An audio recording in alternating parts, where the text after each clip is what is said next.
চলে আসলাম বাগানে। আমি আজকে যাচ্ছি, এই যে সাদা ফুল ফুটছে, তো বাগানে দেখি আজকে কী কাটতে যাচ্ছি।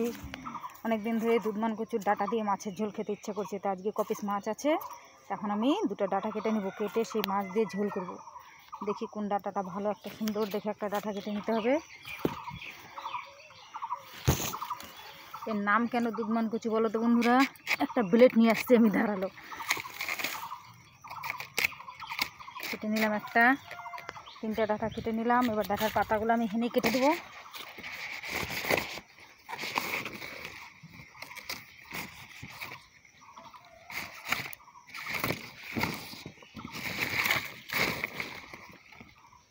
এর নাম দুধমান কচু, কারণ এই ডাঁটা কাটলেই এই যে সাদা দুধের মতো বেরোয়, এর নাম সেই জন্য দুধমান কচু।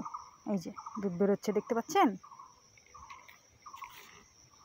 চলে এলাম বাড়িতে, ডাঁটাগুলোকে ভাগ করে নিলাম এভাবে। দেখেন কী হারে দুধ বেরোচ্ছে ডাঁটাগুলোর থেকে। মাছগুলোতে লবণ হলুদ মাখিয়ে নিলাম, এই কপিস মাছ, আর এই যে একটু ডিমও আনছে সঙ্গে। কড়াইতে তেল গরম হতে দিয়ে দিচ্ছি। এবার ওই কড়াইয়ের মধ্যে মাছগুলো ছেড়ে দেবো, একটু করে ভেজে নেবো মাছগুলো সব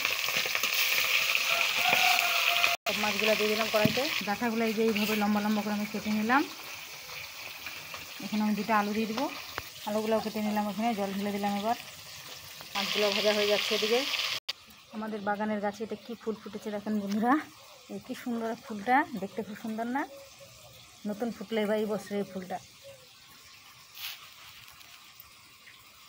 ভাজা হয়ে যাচ্ছে। এই সাইড দিয়ে আমি ডিমটা এইভাবে ছেড়ে দিলাম, ময়দা কিংবা বেসন দিলাম না, এইভাবেই ভেজে নেবো আমি। মাছের ডিমটা এইভাবে উল্টে পাল্টে ভেজে নেবো আমি, পিস পিস করে কড়াইতেই কেটে নেবো। মাছ ভাজাগুলো নামিয়ে নিয়েছি, বড়া ভাজাগুলো হচ্ছে কড়াইতে। তো বন্ধুরা, কার কার আমার এই চ্যানেলটি পছন্দ, সাবস্ক্রাইব করতে কিন্তু ভুলবেন না। যারা নতুন চটপট করে সাবস্ক্রাইবটা করবেন, সঙ্গে একটা করে লাইক কিন্তু করবেনই। লাইক করলে আমারও আগ্রহ বাড়বে নতুন নতুন ভিডিও করার। কড়াইতে শুকনো লঙ্কা ফোড়ন দিলাম, 2টা পেঁয়াজ কুচা রেখেছিলাম, পেঁয়াজ ফোড়ন দিয়ে দিলাম, ছোটো ছোটো পেঁয়াজ 2টা। পেঁয়াজটা ভাজা ভাজা গন্ধ বেরোয়েছে। এবার আমি আলু আর ওই কেটে রাখা দুধমান কচুর ডাঁটাটা দিয়ে দেবো। এখানে আমি আদা জিরা আর একটু পেঁয়াজ বেটে রেখেছিলাম, আর এখানে গরম মশলা বেটে রেখে দিয়েছি। ভালো করে বারবার করে নেড়ে ছেড়ে দেবো। এর মধ্যে কিন্তু আগে মশলা দেবো না, আগে আমি তেল দিয়ে ভালো করে ভাজা ভাজা করে ফেলবো। অনেকটাই ভাজা ভাজা হয়ে গেছে। এবার আমি লবণ হলুদ দেবো। আমি ছোটো চামচের 1 চামচ লবণ দিলাম, লাগলে পরে দেবো। পরিমাণ মতো হলুদ দিয়ে দিলাম। লবণ হলুদ দিয়ে ভালো করে নেড়ে দেওয়ার পর তারপর মশলা বাটাটা দেবো। ঝালটা একটু বেশি খাই, সেই জন্য আমি ঝালটা একটু বেশিই দিলাম। সানরাইজের লঙ্কার গুঁড়োর প্যাকেটটা। মশলাটা দেওয়ার পর ভালো করে কষাতে হবে।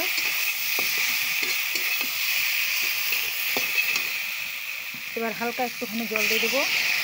এবার আমি একটু ঢেকে দেবো। 3 মিনিট পর আমি ঢাকাটা এবার উঠিয়ে নিলাম। জলটা পুরো শুকিয়ে গেছে, এখন আবার ভাজবো। ভাত নামিয়ে নিয়েছি আগেই, আলু দিয়ে মাছের ঝোল হয়ে গেছে এখানে। পাঁপড় ভেজে নিচ্ছি।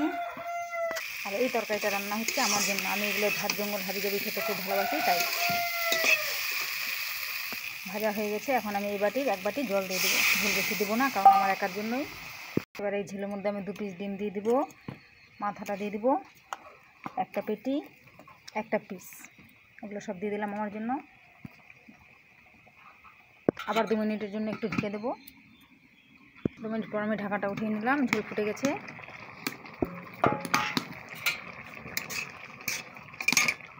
এবার আমি গরম মশলাটা উপর দিক দিয়ে দিয়ে দেবো, তারপরে নামাবো। গরম মশলা দেওয়ার পর একটু ভালো করে ঘেটে দেবো। 1 মিনিট ফুটিয়ে নেবো এখানে। এই তরকারিটা হয়ে গেল, এখন আমি বাটিতে নামিয়ে নেব। তো বন্ধুরা, রেডি আমার দুধমান কচুর ডাঁটার তরকারি। দেখতে যেমন, খেতেও কিন্তু দুর্দান্ত। একবার হয়তো ট্রাই করে দেখেন বাড়িতে, যার বাড়িতে আনাচে কানাচে থাকবে এরকম দুধমান কচুর ডাঁটা, একবার কেটে আনে। কিন্তু জংলিগুলো খাবেন না, জংলিগুলো খেলে প্রচণ্ড গলা চুলকায়। যেটা কালো ওটা জংলি, আমাদেরটা সাদা। এটা কিন্তু খুব টেস্ট, পাতাটাও খুব টেস্ট। দেখতে কেমন লাগছে? তো ভিডিওটি পছন্দ হলে অবশ্যই লাইক, কমেন্ট এবং চ্যানেলটিকে সাবস্ক্রাইব করতে ভুলবেন না। আজকের মতো তাহলে ভিডিওটি এখানেই শেষ করলাম, রাখছি তাহলে, টাটা।